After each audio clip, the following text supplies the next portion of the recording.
afternoon, good afternoon, good afternoon, good afternoon. Yeah, you're not seeing things. It is Thursday. It is I Thursday. usually say, I usually say thank God it's Friday, but no, it is Thursday. That's right. It is Thursday, yeah. So we on a little bit early today um, for the Care South Carolina Community Line podcast. Normally we broadcast on a Friday, but we coming to you a little early today. We're going to be going on a little hiatus, a little vacation, a little needed vacation for the both of us. We wanted to make sure we brought a show to you today here at the Care South Carolina Community Live podcast. So we got a special guest in the building with us today. Mhm. But first, I am Mark Calhoun. I'm the Director of Social Community Service for Care South Carolina, one of your hosts. I'm always here with my partner in crime. Hey, yeah, you know who this is. This is Daniel, MATHD Program Director for right here at CareSouth. And once again, I keep wanting to say Friday, but it's Right? Thanksgiving Thursday, so we still good. Yeah, we still We still good. good. Yeah, it's just Friday Eve. It's Friday Eve. I mean, we good. So We good, yeah. Absolutely, absolutely. But that just goes to show we can adjust and we can bring it to you in different times. So right. today we're coming to you again. We're coming with a very special guest on the panel on the show today, Mr. Derek Hall. Mr. Derek Hall, known to many as Daku, and correct me if I got that wrong. You pronounced it correctly. Yes, sir. Yes, sir. So, Mr. Hall, he comes to us. Mr. Hall is a certified international herbalist, wellness coach, holistic nutritionist, urban farmer, urban garden instructor, and a social media influence. Mhm. Mr. Hall directed group homes for individuals with disabilities and multiple senior activity centers throughout the DC metropolitan area for over 28 years. Throughout his career, he has developed and implemented recreational projects for individuals, all ages and abilities. These programs address the seven dimensions of wellness. He has been teaching individuals of all demographics the importance of self sufficiency by growing their own food and medicine over 12 years. He retired from the Big Prince George County, Maryland Department of Parks and Recreation in 2001. As a retiree, he has worked as an urban farmer growing food and medicine for vegans, vegetarians, and nutritionians. You're going to have to explain that one to me in a minute. And those that are simply seeking to improve their health, Mr. Hall is also works as an urban garden consultant, primarily through social media. So glad to have you on today, Mr. Hall. Daku, if that's you want me to call you that. I do Um, prefer Daku. okay, we're gonna roll with Daku. Pleasure to have you. Thank you for joining us today. I'm excited about this topic because when my partner in crime he told me told me about some of the things that you're doing with food and particularly fresh fruits and vegetables in your garden and the work that you're doing in holistic medicine and the holistic gardening. And I was very interested in that because it's different, right? And so I wanted to know more about what you're doing, and I'm sure other folks would like to know what you're doing as well. Well, but before he gets started, Marek, this right here is just a couple of items out of his garden that I got. That I picked these this morning, right about the vine. That's why it's good having a neighbor like that. So in case I get a taste for a jalapeno pepper or habanero or something like that, I'd be like, hey, can I borrow one of them peppers from you? So it's good having him next door. And then he's been a wealth of knowledge for me. So for all those that are watching that had all the questions about my neighbor and what he's doing in his front yard, this is an opportunity for you to see and to hear from him what's going on, because y'all wanted me to explain. I couldn't do it justice. So he's going to explain to y'all everything that you need to know about what he's doing and why he's doing what he's doing. Yeah, I'm glad to have you on. I'm glad to have you on, man. Really. And Daniel, so you're the medical professional here. Could you give the disclaimer? Yo, yeah. At no, no way, form, or fashion, Daku is telling people not to take your medicine or not to come see your doctor. He's not sending, he's showing you an alternative, and he's showing you other things that you can do to enhance what you're already getting done at your local doctor's office or your local provider. So this stuff is going to only enhance your health. It's going to only make you feel better. And he like he tell you, consult your doctor before you do anything and change anything about what he's already doing for you. Okay. Yes, Right. sir. Absolutely. All right. So, Mr. Hall, I read your bio, and we can all read it, but we like to hear it from the guests themselves. Tell us a little bit more about yourself. Well, in addition to being an herbalist, certified international herbalist, a wellness coach, and holistic nutritionist, I have many other certifications that I acquired while I was working for the Prince George's County Department of Parks and Recreation. So I won't go into that, but one thing that I think I may have left off of my bio is that I'm also an author. And one of the books that I'm in the process of publishing now is Introduction to Indigenous Urban Gardening. And so that book is going to be designed to help people get started on their gardening journey. We know that inflation is a thing now. Mm-hmm. Anybody that's been going to the grocery store knows that your grocery bill has gone up. Your gas has gone up. Everything is going up. Yeah. So one of the things to counteract the inflationary times that we're living in is to grow your own food and even your own medicine. Many of the foods that you're growing is going to be medicine. So by default, the food that you're growing is your medicine. Oh yeah. So I'm really interested in hearing some of the things that you're going to talk to us about. But so if I'm coming into Latta and I'm coming down Main Street, coming to CareSouth, I pass Tiger Martin, I'm coming down and I look over to my left and I see a yard that has flower pots and has plants and stuff growing everywhere. And even from the road, I can see tomatoes, I can see okra, I can see all these things growing up, fig trees. I can see everything growing right in the front yard. Explain that to me and tell me why is that important and what do you do with that? Well, my wife and I and my sister, who's also relocated to Latta, we are loving Latta, by the way, if I can say that. We're loving the whole Latta area, South Carolina. In fact, we're at the beach right now, but that's neither here nor there, right? It's down in Myrtle Beach. But one of the things that we do is my sister is a vegan. Mm-hmm. I'm more of a vegetarian. And my wife is trying to improve her health through her diet. Okay. So we realized that my sister being a vegan, that there wasn't a whole lot of options that she had down here as far as where she could get her vegan food. Mm-hmm. But me growing these organic vegetables and fruits and herbs over the years, I just transferred that down here to Latta. So she's able to basically shop, if you will, right out of my front yard. You showed the chili peppers. Yeah. We got jalapeno peppers. Mm-hmm. We have sugar pumpkins. We got watermelons. We're trying to grow some corn. You name it, we're trying to grow it in a small space that we have right there in our front yard. Mm-hmm. And many people have yards and they say, I'm not able to grow my own food. I don't know how. But if you just check in with us on social media, we will share how, even through the baby steps, how anybody can garden. It's very, very simple. It's very, very easy to do. I know a lot of people say this, but if I can do it, anybody can do it. I did not start out gardening. Some people say I have a green thumb. Well, nobody starts out with a green thumb. We all got a brown or a black thumb until we learn how to grow. And by trial and error, there's no such thing as failure, is what I like to tell people. By trial and error, you may have to lose a couple of crops. You learn, oh, okay, well, maybe I shouldn't have put this in the shade. These tomatoes need sun. Maybe I shouldn't have grown my lettuce in full sun in July in South Carolina. It's too hot. It's going to burn the lettuce up. So now you know, okay, I got to put this lettuce in the shade. I got to put these tomatoes in the full sun. When I first started growing, I was growing tomatoes. Well, I thought I was growing tomatoes. I didn't get one tomato. Why? Because I said to myself, I like this little corner over here.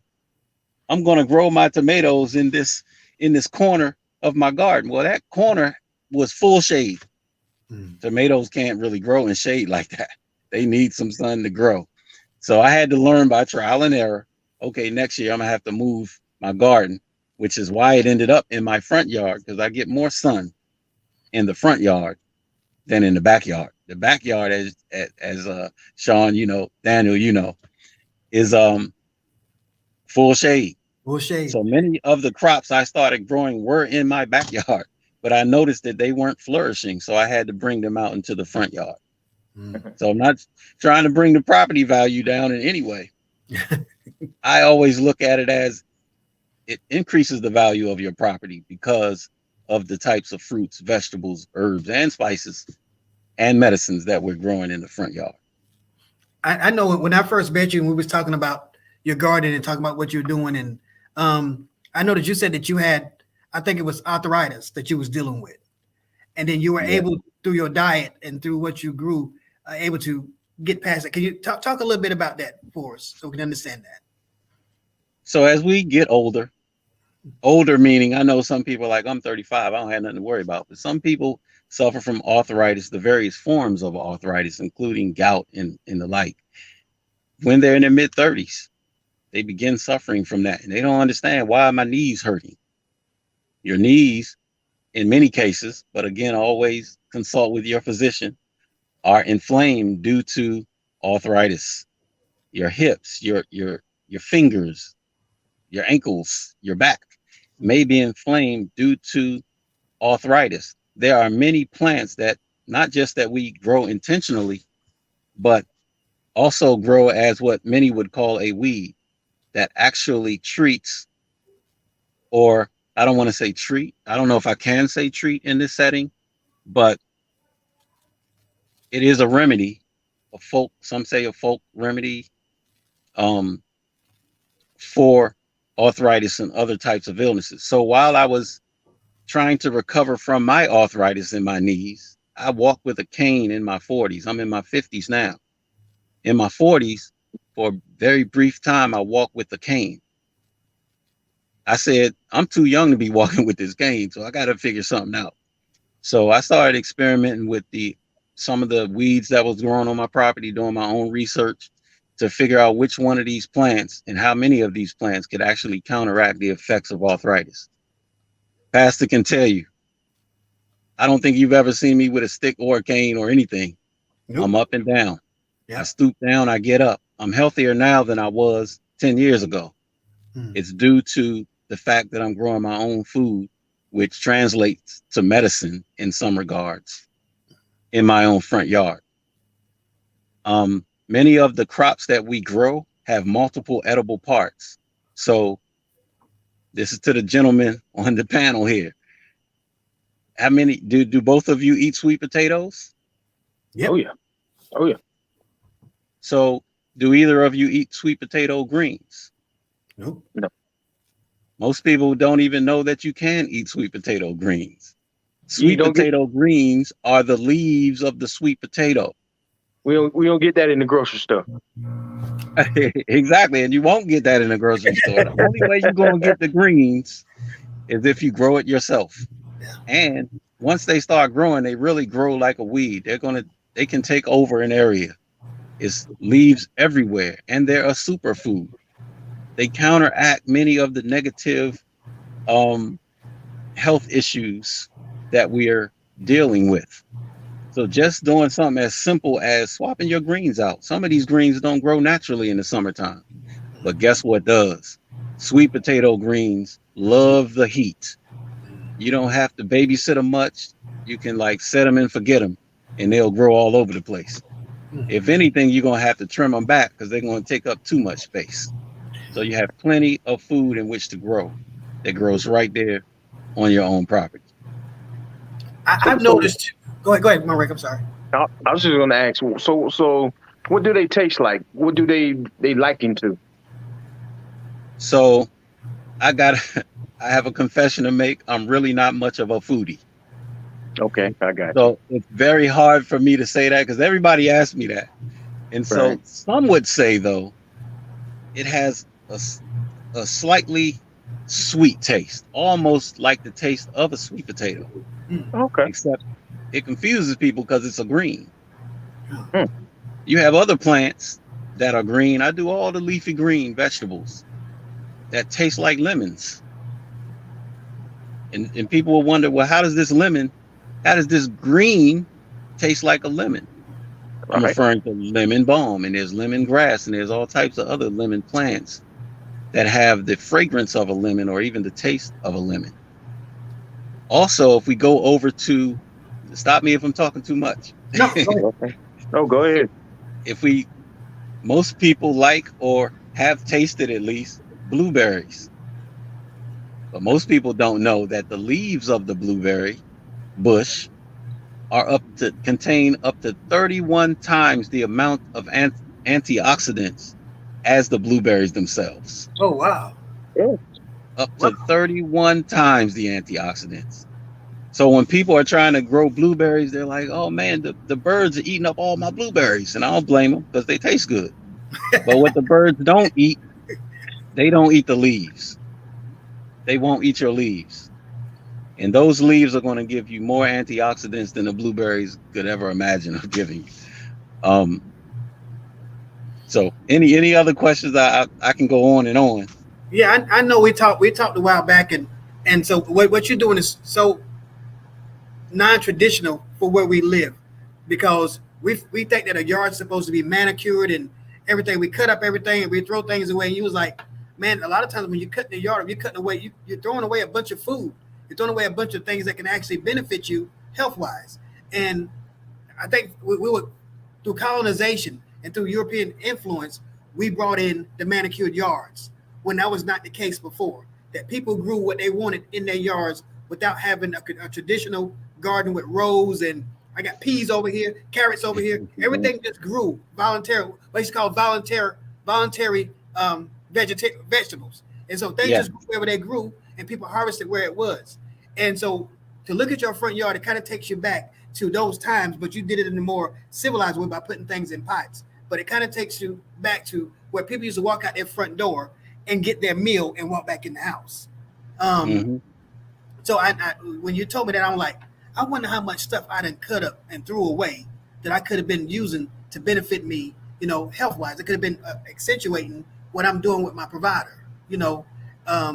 Like I said, I know we do have to consult because some things have an adverse reaction with certain medications, especially your G herbs, right? Things like garlic, your ginseng, and all that stuff have an adverse reaction with some of your medications. So some things need to be kind of second guess or ran through your provider to make sure that you don't cause yourself more harm than when you're trying to do good. But I looked at some of the stuff that you somebody put some on it. Can you see that? I learned I can't see it. One of our coworkers said that she learned that about the sweet potato leaves whenever she was growing her sweet potatoes. She learned about Very that. good. And said you can eat the squash leaves as well. That's what she said. Yes. Yeah. And you can also eat the squash blossoms. So the flowers. So right. I do know that. So there's some people watching, and one of our coworkers said she had no idea about that. So you're teaching us stuff today that we really need to know.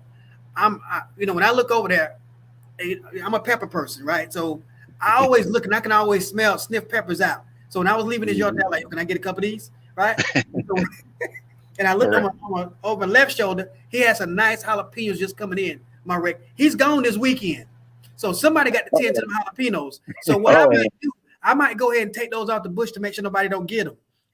Yeah, you got a front yard bandit. Nah. Well, he has permission to come on over and help himself. He's been such a wonderful neighbor. Yeah, it's been a blessing having them over, man. I'm learning a lot, and I sit back and I just watch, and it tickles me that a lot of people ask, "What's going on? What is he doing?" Because the first thing people want to think is that, oh, he growing all this stuff. Is he trying to hide drugs? Yes, he is within his food, right? It's going to benefit you, not get you high, but make you feel high on life because you're feeling better eating things naturally. And I notice in your yard, you don't have a bunch of chemicals laying around. Let's talk about that for me. Okay. So as we kind of talked a little bit this morning, and what I was sharing with you is that when you're getting your food, and I'm not saying not to go to the market, not to go to the grocery store, but when you are getting your food from places that have to mass produce the food, they can't tend as closely to the food that you're eating because they got to produce it for thousands, maybe millions of people. But if you know you're growing this food yourself, you want to grow it in the most healthy way possible. So it's kind of controversial, and I don't really mean to bring up controversial topics, but I will say that it's pretty well known that the more organic you can grow, the better. The more you can stay away from the chemicals, that the chemical fertilizers, the synthetic fertilizers, the better. So we're eating our food every single day. We eat out of our garden. Even though we're out of town right now, I harvested some vegetables and packed it and brought it on the road with me because I know that 9 times out of 10, 99 times out of 100, there's not going to be a better vegetable that I can purchase from anywhere that's going to be more suitable for my needs than the vegetables that I grow myself. Right. We actually take the time to inspect every single leaf. Why are we doing that? Because we have to eat this leaf. Mm. But if I'm mass producing it, then I might stand back with a water hose. I'm washing it off for you. But that water hose isn't going to get every single bug. You're not going to be able to inspect your vegetables close enough to say, what's this disease happening on my vegetables? Because the vegetables, plants get diseases too. You're standing back and you're harvesting on a mass scale. So we don't use synthetic fertilizer because we're eating it ourselves. So the vegetables that we grow, the fruits and herbs and spices that we grow are going to be safe because we're ensuring that they're safe because we're feeding them to our loved ones. But let me ask you a question. We talked about this morning too. And a vegetable or a fruit that don't have seeds, is it good for you? Well, because I approach it from a self-sufficiency standpoint, I would say that even if it was good for you, if you can't then turn around and take the seed out of that particular fruit and plant it and grow another fruit, then why would we use that particular fruit? I would say it's not natural. Right. It's not even close to being natural. The seeded fruits are designed for the plant to reproduce itself. So even if humans weren't around, right now, I have a lot of little tiny tomato plants coming up because the tomatoes that I grow have seeds in them and they just fell to the ground. Right. And I left them alone. And now I got all these little tomato seedlings growing. Mm-hmm. That's the way nature does it. Nature doesn't drop fruit without seeds. That Nature, makes. I'm sorry. Go ahead. Now, I was gonna say nature. that makes sense because we had a plum tree in our yard that when we reassessed the property line, it turns out to be the neighbors, right? And so we was like, well, I guess we're gonna have to start over and plant our own plum tree. Well, unbeknownst to us, one on our side of the line and fence, and I didn't even notice it until this year when I looked now, and I was like, I asked my wife, I said, "Ain't got a plum on it." That tree, and it's growing next to the fence because it's I guess the seedlings dropped and rolled and went to next to the fence. I said, that thing, it got a plum on it. It has, and it's just a small bush, but it had like maybe 5 or 6 plums on it. I was like, okay, so that makes sense. Yeah. It drops from the tree. It does what it does, go through that process, but the seeds remain and fertilize, and reproduces itself. Yeah. Yes. Wow. Okay. And some plants grow spread by tubers underground, by rhizomes, I guess they call it underground. Okay. The seeds we could talk about dandelion. I know that that's like the spurge of many people's green lawn.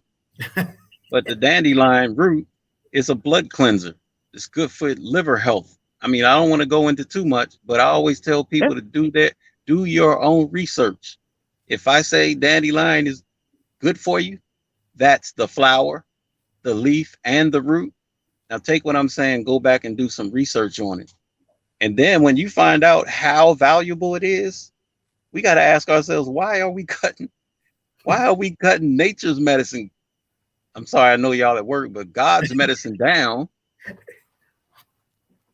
Yeah, I can't say too much. I don't want to get nobody in trouble. So no, you good. You good. You good. Yeah, you good. Yeah. You good. Yeah. You good on that thought process.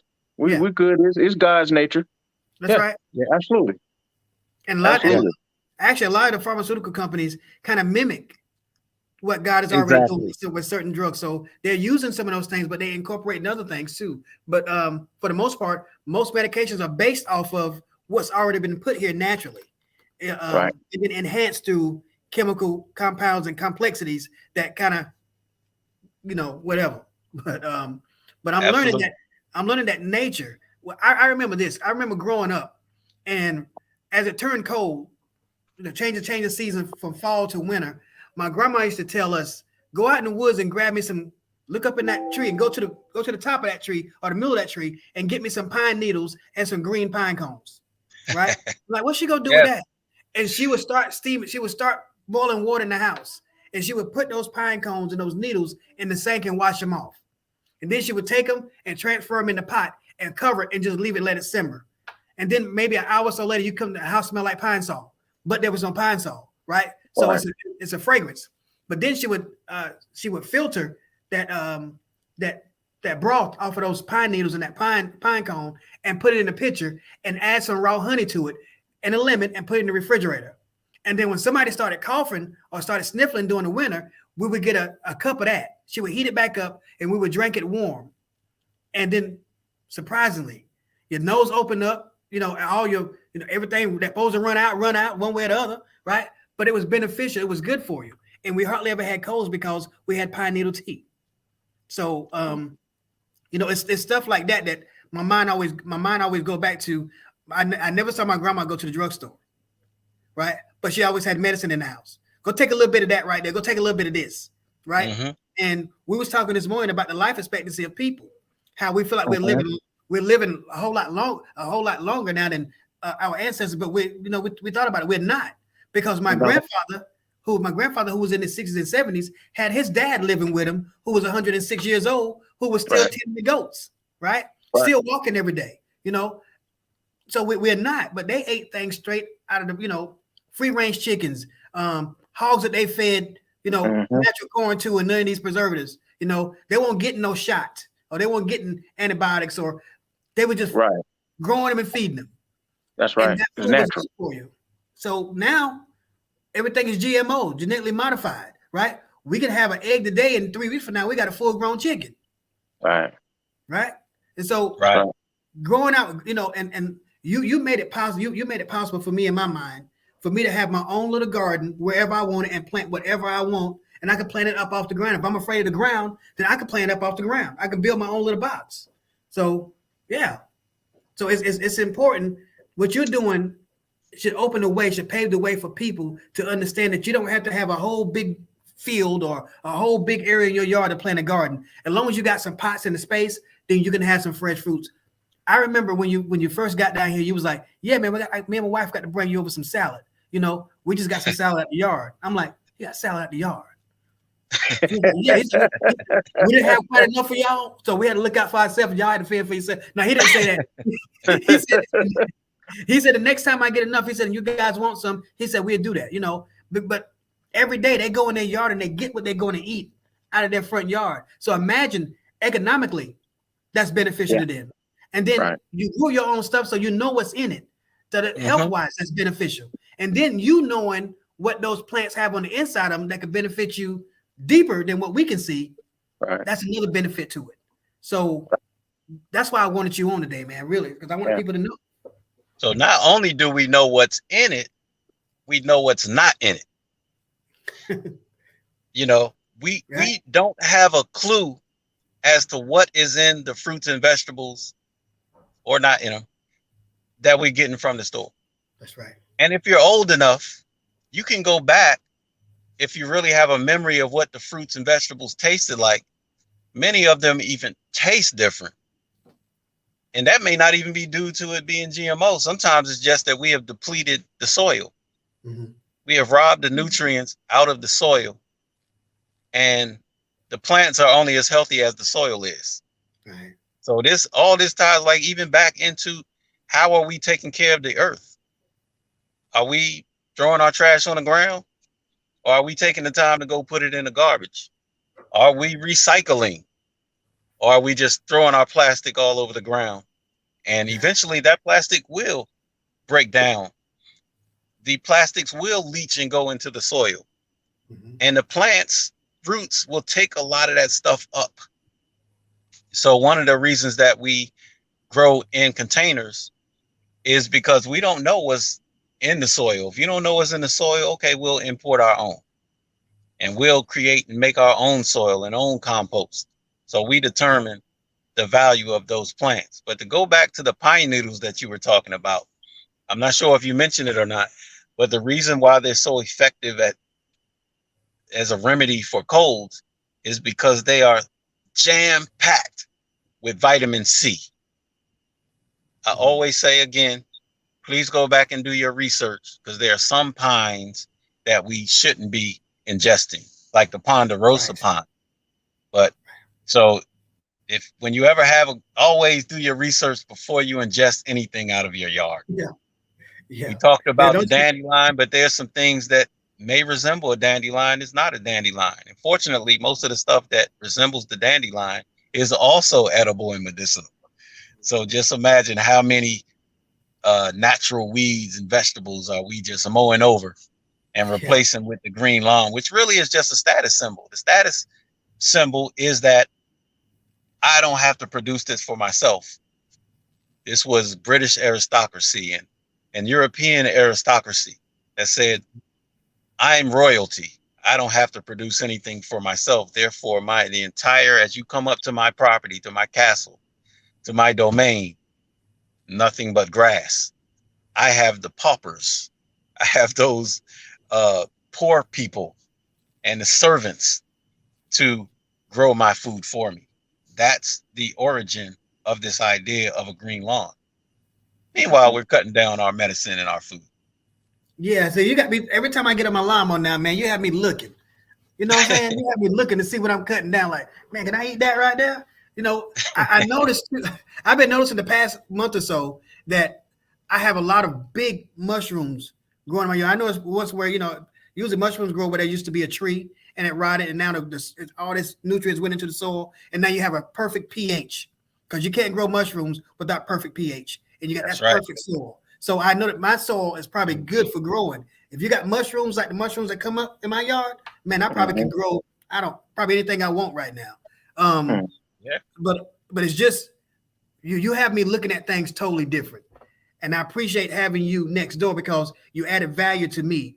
Anytime a person can make you think and make you look at things another way, I mean that's adding value to you. Absolutely. So I'm just not being stagnant in my thought process, and I'm open. So yeah, I appreciate it. I really do.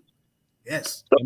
And the other thing about growing medicine is that you don't have to overwhelm the medical industry. I mean, at the beginning of the pandemic, it was too many people. Like many of the hospitals couldn't handle the influx of patients. Mm-hmm. But if you are taking care of some of your own health issues, just on a very elementary level, then it could prevent us from inundating or just overwhelming the medical industry. Mm-hmm. You know? That's right. Absolutely. Again, I'm trying not to overstep my bounds, so that's why I may be a little hesitant in what I'm saying. That's okay. You're good. That's okay. That's okay. So let me ask you this. I'm switch gears from well, I guess I'm not switching gears, but I got a question. Your thoughts on things like CMOS, and I mean, do you dabble in that? Do you prepare or deal in sea moss and different other herbs and nutrients like that? Another very controversial topic and Yeah, touchy subject for a lot of people. yeah. For me, yes, sea moss has many of the minerals. You've heard everything that people have said about sea moss. But my question is, instead of telling people, I say, where is the sea moss growing? Mm. Mm-hmm. Okay. What is the condition of the environment in which the sea moss is growing? Is it clean? Is it pollution free? We don't know. But guess what? We do know that burdock, which is a weed, which Right. people don't talk about because Yeah. I guess it's not lucrative, contains just as many, if not more. We call them vital minerals. Some people call them vitamins and minerals. If not more vital minerals than sea moss. Again, don't take my word for it. Somebody do your research. Just look it up. Burdock is a weed that we put weed killer on and destroy. Well, we don't have to wonder where the sea moss is coming from because the burdock is growing right in your backyard or your cousin's backyard or your mother's backyard or somebody's yard. There's some burdock growing Right. and it's going to benefit you, I'm saying, as much as sea moss. Now, I'm not saying don't get sea moss because obviously it has some benefits. I'm just saying that none of us can be certain where the sea moss is coming from unless it's being farmed, if you will, because some of the sea moss is being farmed. Okay. That's good. So, That's good so, stuff. let- so let me ask you this. So you mentioned earlier about your sister being a vegetarian. I mean, a vegan. I'm sorry. And you said you are a vegetarian, and you said your wife, is she the nutritious? So really, by You have to tell me the difference between all of those. okay, so by we throw these terms around. Okay, so technically, I am not a vegetarian. Okay. I'm the nutritarian. You okay? Okay. And what a nutritarian is someone who is trying to get all of the nutrients that the body needs into the system. So you're giving your body a chance to fight off disease and illness because you're providing it with everything it needs. The body wants to survive just like the plant that drops the fruit because it Mm-hmm. wants the fruit, it wants to reproduce itself. The body wants to survive. So you're basically, as a nutritarian, you're giving the body all of the nutrition that it needs in order to do that. A vegetarian, according to my teachers that I studied, there was no term vegan so many years ago. It was vegetarian. But when they blurred the lines of what a vegetarian is, they said, well, you're a vegetarian if you eat fish and chicken. I mean, poultry and seafood and vegetables. But that's not what vegetarian initially meant. One that eats vegetables and fruits and nuts and herbs and spices. No meat included in that diet. So we always got to do our research on the history of where these terms came from. So from my perspective, vegan and vegetarian is the same thing if you really want to break it down. But the way the world looks at a vegetarian, they say, well, you don't eat any beef or pork or lamb or anything like that, or venison, so you're a vegetarian. But they still eating things that have eyes and a mouth, and so technically they're not a vegetarian. A vegetarian and a vegan are the same thing.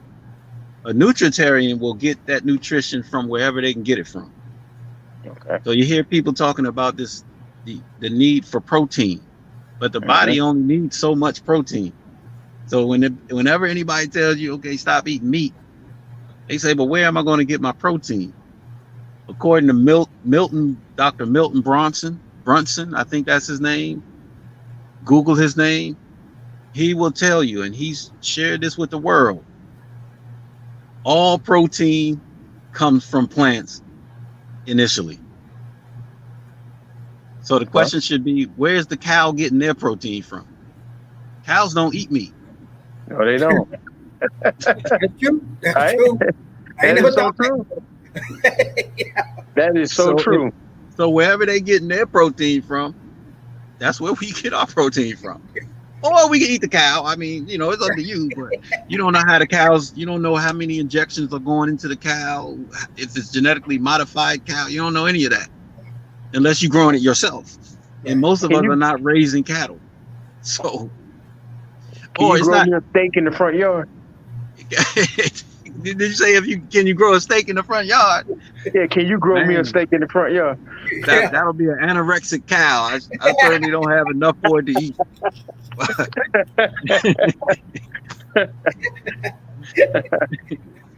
So one of our providers said, yes, if we can have more people actively involved in the prevention side, it will really help out the medical industry. I totally believe that to be true. Yeah. So I think more education like this is what people need to hear, because it's something that everybody can do. It's something that everybody can do, and I think that probably one day me and Marek need to do a field trip and come and let you demonstrate on how they can set up little pots in their yard and plant little things in their yard that they can grow, and just watch you in action in real time. So Marek, indeed, you want me to cover this one, Marek? Yeah. So one of our coworkers says, Olaf says that exactly. She said, I have 2 kiddie pools growing stuff and pots. So Ola's already doing it. So she's already doing this thing. So that's really good. And I'm so serious about this. Yeah. I tried to do this in the DC area, and I was able to give some supplies so people can begin growing. But I'm so serious about this that I'm willing to donate. Your coworker is doing the best she can. She's using kiddie pools, which you can use as a raised bed. A lot of people do it. When I see somebody that's that serious, I want to donate supplies, the so-called proper containers, food grade plastic. Is important if you're going to use containers to think as much about the food grade plastic that you're using to grow your food in. I don't know that kiddie pools are technically food grade or safe, but what I will say is this: too many experienced gardeners, they'll tell you what not to do. What I like to say is, do what you can do until you can do better. So if you need to grow in a shoe, you can do that. Yeah. That probably wouldn't be the best scenario, but growing in your shoe might be a better option than going to the grocery store. I'm just saying. Might be. Yeah. Hey, I got you. I'm with you. I understand that. But I definitely, I think, growing your own foods, giving me something to think about. And I could say with CareSouth Carolina here, we're taking a big step forward with that idea. And we have a new community health educator, Ms. Christy Beasley. And one of the things that she's taking on as one of her mission is to create community gardens in those and all 5 of our service areas that we're service here at CareSouth Carolina.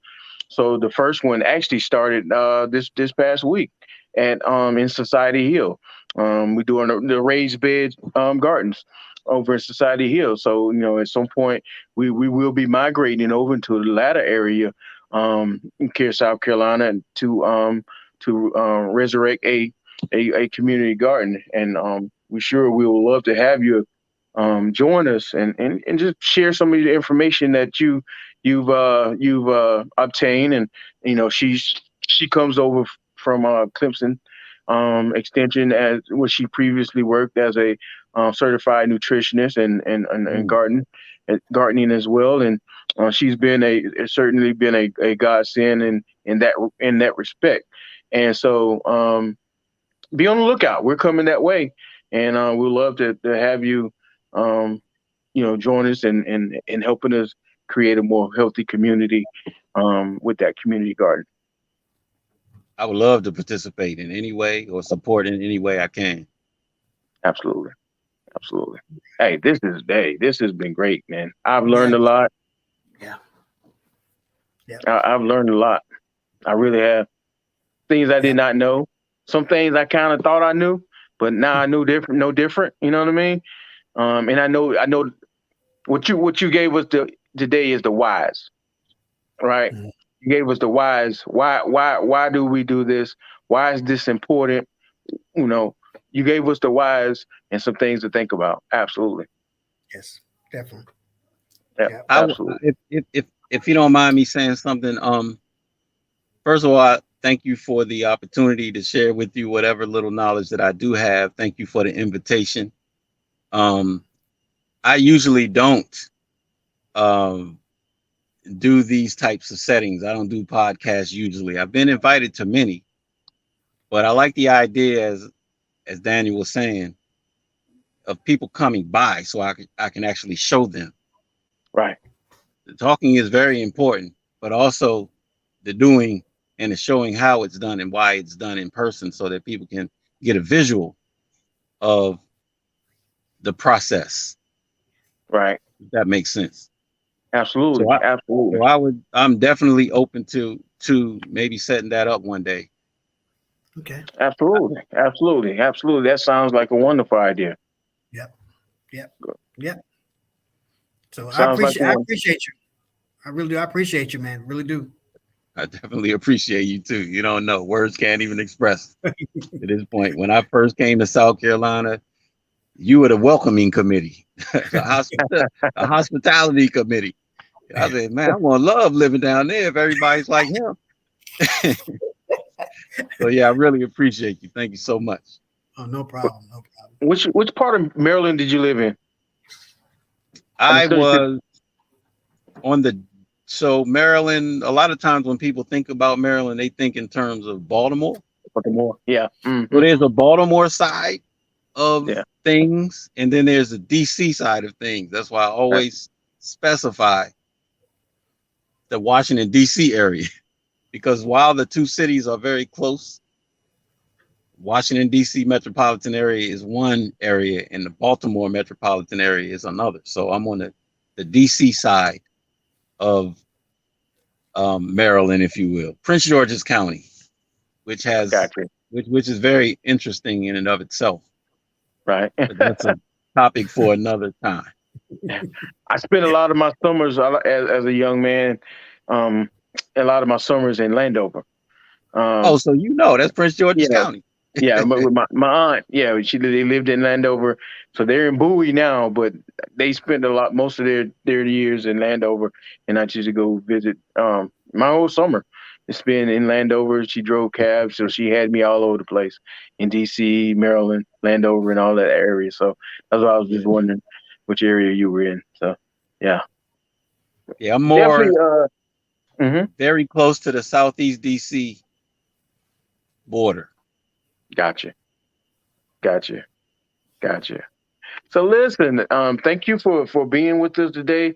I know some folks wanted to have what are some of your social media pages that they can reach out to you or they can view some of the content that you're doing. Could you share some of that information with us?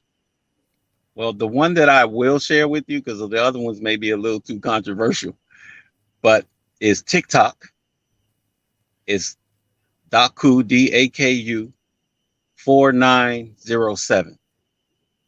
And you'll see some of the content. I post majority gardening stuff, but every now and then I blur the lines. But for the most part, it's gardening information. Okay, I got you. You Yeah. give me the rest of them offline. How about that? For sure, for sure. And then you can kind of gauge as to whether you want to share these pages with other folks. I Okay. got you. I appreciate it. Again, thank you, Daku, for joining us today. This was an interesting information. As Daniel said earlier, the information provided here. Please make sure you consult your medical provider before engaging in or changing your diet or anything like that. Consult your medical provider first, and y'all have that informed conversation and work together to see what's best and what's the best plan moving forward. Mhm. If you want to reach us here at Care South Carolina, you can certainly reach out us at our website at www.caresouth-carolina.com, or you can also contact us at 866-498-0399, or all of our social media pages at Care South Carolina on Facebook, Twitter, Instagram, as well as YouTube. Thank you again for joining us, Daku. Thank everybody for tuning in. This was a great show. Yes. I can't wait to go back myself and see the replay and listen to it again, because you're gonna, even though we were sitting here listening to you, you're always gonna glean something. When we always glean something new or something that I miss when I go back and look at the replay. And when you figure out how to grow a steak in your front yard for me, please let me know. You'll be around. the first one I share that with. Stick around, Daku. Don't sign off quite yet, okay? Okay. Just stick around for a minute. All right, everyone. Thank you. Y'all have a great weekend. Again, we're going to take a hiatus off next week, and we'll be back the following week with some more great content for the Care South Carolina Community Live podcast. We out. Peace out, y'all. Peace.